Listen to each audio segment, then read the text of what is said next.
মিথ্যা মামলায় ফাঁসিয়ে দেওয়ার হুমকি মহিলা পুলিশ কর্মী ও তার মায়ের বিরুদ্ধে প্রতিবাদে স্থানীয়রা। ঘটনাটি নবদ্বীপ থানার গৌরনগর এলাকার উন্নয়নে বাধা। স্থানীয়রা প্রতিবাদ করলে মিথ্যা মামলায় ফাঁসিয়ে দেওয়ার হুমকি, এমনটাই অভিযোগ কৃষ্ণনগর কোতোয়ালি থানার এক মহিলা পুলিশ কর্মী ও তার মায়ের বিরুদ্ধে। জানা যায়, বর্ষায় মানুষের চলাচলে অযোগ্য রাস্তা সংস্কার করতে আসলে মহিলা পুলিশ কর্মী মন্দিরা দেবনাথ ও তার মা শিলা দেবনাথের ভয়ে কাজ বন্ধ করে দেয় পঞ্চায়েত। দিনের পর দিন এরকম হয়ে আসছে। অবশেষে এর প্রতিকার চেয়ে রাস্তা অবরোধের সিদ্ধান্ত নেয় স্থানীয় বাসিন্দারা। এদিন প্রায় ৮ ঘন্টা রাস্তা অবরোধ করে বিক্ষোভ দেখায় স্থানীয়রা।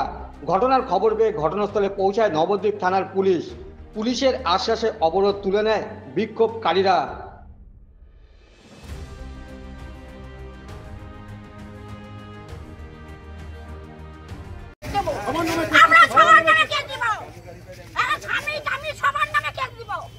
আমরা আবেদন করছি আমাদের রাস্তাটা করার জন্য, আমাদের রাস্তা করার জন্য ওরা গিয়েছিল। তারপরে লোকজন দেখে, আমি বাজার থেকে আসছি, লোকজন দেখে আমরা গিয়েছি। এখন ওনার সবার নামে কেস দিচ্ছে। মন্দিরা দেবনাথ পুলিশের চাকরি করে, ও মানে সবাইকেই ভয় দেখাচ্ছে যে ওর মেয়ে পুলিশ বলে, সবাইকে ভয় দেখাচ্ছে। ভয় দেখিয়ে সবাইকে মানে আমাদের নামে কেস দিচ্ছে। আপনার নাম কি? আমার নাম লক্ষ্মী শর্মা। ফ্যামিলিতে দীর্ঘদিন আশেপাশের যারা আছে তাদের উত্ত্যক্ত করছে, বিরক্ত করছে, বিভিন্নভাবে ভয় দেখাচ্ছে মেয়ে পুলিশ বলে। যে যাচ্ছে তার নামে কেস করছে।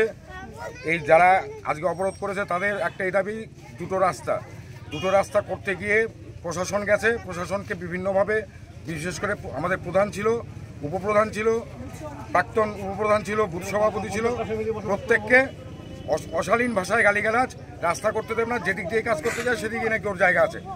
প্রশাসন বলছে তোমার যদি জায়গা থাকে তুমি কাগজ দেখাও, কিন্তু কাগজও দেখাবে না। প্রশাসনের পঞ্চায়েতের কাছে কাজও করতে দেবেন। শিলা দেবনাথ। মন্দিরা দেবনাথ কি করে? Police constable. আপনার নাম কি? জয়ন্ত দেবনাথ। এর সঙ্গে কোনো কারণ অকারণে শুধু মামলা মোকদ্দমা কেস খামারি করাটা এর একটা প্রধানত কাজ। কোনো মানুষের সাথে তার কোনো সুসম্পর্ক নেই। যে কোনো প্রতিবেশী, তাদের আত্মীয় স্বজন, তাদের যে আত্মীয় স্বজন আছে তাদের সম্পত্তি পর্যন্ত চিটিং করে রেকর্ড করিয়েছেন সেই মহিলা। তাছাড়াও পার্শ্ববর্তী এলাকার মানুষ, যে রাস্তা দীর্ঘ 50 বছর ধরে মানুষ চলাচল করে, সেই চলাচলের রাস্তা যখন আমরা পঞ্চায়েতের থেকে আমরা যখন ঢালাই করতে যাচ্ছি, যখন আমরা ওই স্পটে যাচ্ছি দেখতে, তখন সেই মহিলা শিলা দেবনাথ, মন্দিরা দেবনাথের মা, যেভাবে অক্ষাত্য ভাষায় আমাদের গালাগালি, প্রধান নাম ধরেই তো প্রধান এসছে, মানে সেই গালাগালিটা তো আমি সাংবাদিকদের কাছে বলতে পারছি না।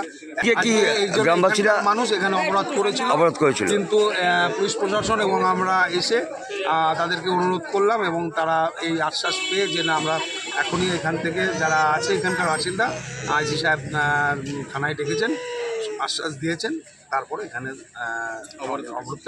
আপনার নাম? আমার নাম স্বপন দেবনাথ, চরমজা চরমনা গ্রাম পঞ্চায়েত।